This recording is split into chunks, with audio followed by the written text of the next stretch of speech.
of Ohio. He's the new ranking Republican on the House Intelligence Committee. He also serves on the House Armed Services Committee.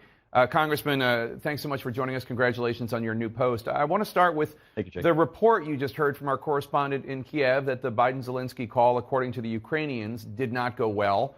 Ukraine will not be getting significantly more military aid than it's already received. And this real disagreement between Biden telling Zelensky, prepare for impact, and Zelensky insisting that an attack from Russia is not imminent. Is Zelensky wrong? Is Biden wrong? What do you think?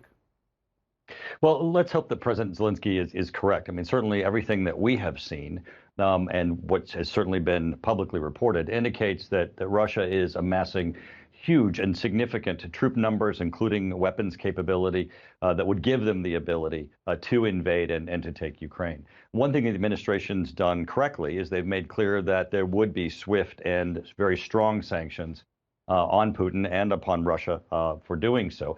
The other aspect of this is that the administration has been clear that they're not going to bargain away the sovereignty of Ukraine. As Russia has made demands that were unreasonable, the administration stood up to those and said that they're not going to make statements that would diminish Ukraine as a country if Russia invades it. They will be facing, I think, a united NATO allied front against them.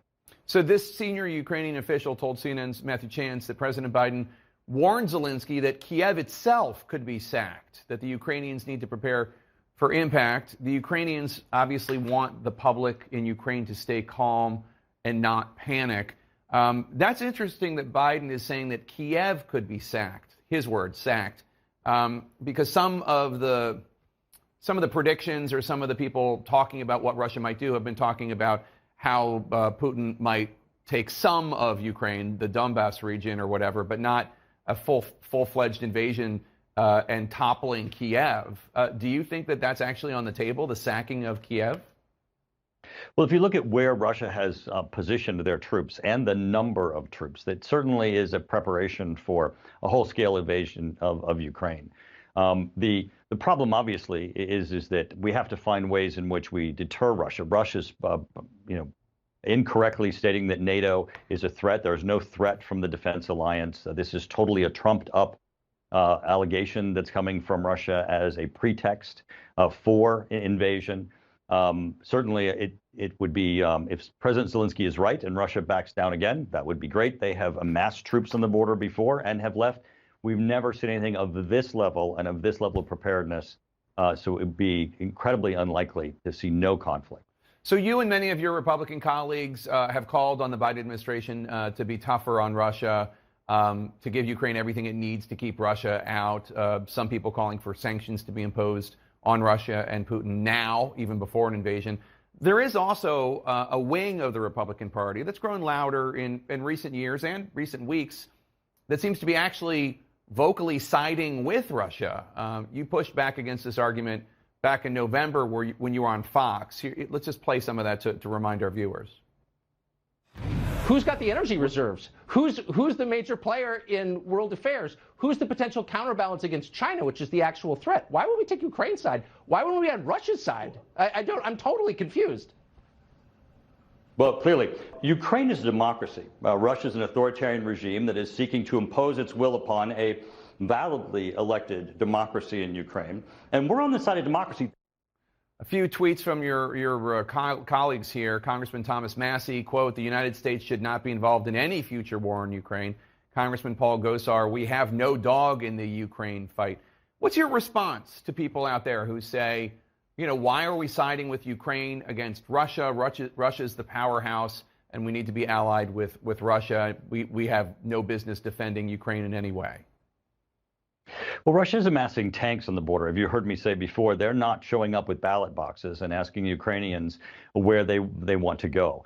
We are for democracies. We're for the self-determination of peoples. Authoritarian regimes, when they go and topple democracies, tend to not be satisfied with just one, as we've seen in history.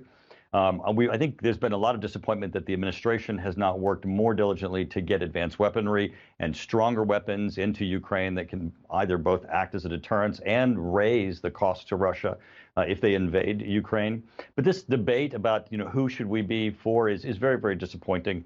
If you look at our foreign policy, if you look at our basic values as a democracy, it's fairly easy to understand that we don't support authoritarian regimes. We don't support people using tanks to change boundaries, and we support democracies. And Ukraine is a well-known ally with the United States. In addition to, Russia had already entered into a memorandum guaranteeing the sovereignty and integrity of Ukraine with the United States in Budapest, the Budapest Memorandum, when Ukraine gave up nuclear weapons after the fall of the Soviet Union. That agreement really was a moral basis by which us to say, Russia's violating that. We're certainly not for people violating treaties. Where do you think this line of thinking comes from? Is it a remnant of the Trump administration? Is it a growing influence of a isolationist or libertarian movement? Why are so many people in your party sounding so unlike you? Is it a remnant of fatigue from the wars in Afghanistan and Iraq? Well, it's certainly not coming from the remnants of the Trump administration. As you recall, the Obama administration had not sent lethal weapons into Ukraine. President then Poroshenko of Ukraine coming to the House floor and saying, imploring, our country to send lethal weapons. Trump administration did that. It sent javelins that are still there. This administration just sent javelins again. So there's some commonality between what the Trump administration was doing and the Biden administration with respect to making sure that there are weapons to at least defend Ukraine. But I do think that this is a troubling debate that we're having. If we can't stand, people look to the United States and look to Lady Liberty for the understanding that we stand for democracy. We're the light of freedom and liberty. And when we cease to be for that, then our own values are at risk. Congressman Mike Turner from Ohio, thank you so much. Good to see you again, sir. Coming up, gruesome new details